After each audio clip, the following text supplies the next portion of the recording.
Welcome to our next introductory tutorial for Photoshop. Today's topic is about the healing brush and the spot healing brush. We'll be using it to show you how you can touch up blemishes on a photo.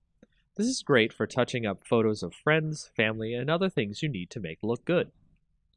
We'll start by taking a photo of someone having blemishes on their face and opening it in Photoshop. Doing this will allow us to have something to work with to show off the healing brush. If we select the healing brush here on the left, with the nice bandage icon on it, you can see that we have options up at the top. Sampled is what you normally want to use for your restoration of your faces and such in your blemished images. Using this, we'll hold the Alt key and click on a spot we want to use as a basis for healing the image. Once we've done that, we'll heal a spot here, and you can see that the brush has figured out what to use nearby to make the healing effect of the brush take place.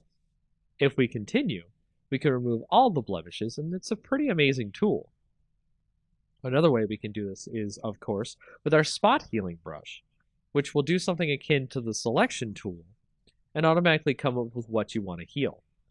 At the top are our options. We can do proximity match, which will use what's around the spot you want to heal to fix, create texture, which will create a mix of textures from around the image and is generally not good for face touch-ups.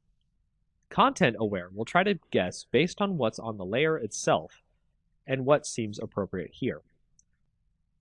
Proximity match is actually one of the best options, and you'll see that it tries to fit the fixes in where it can.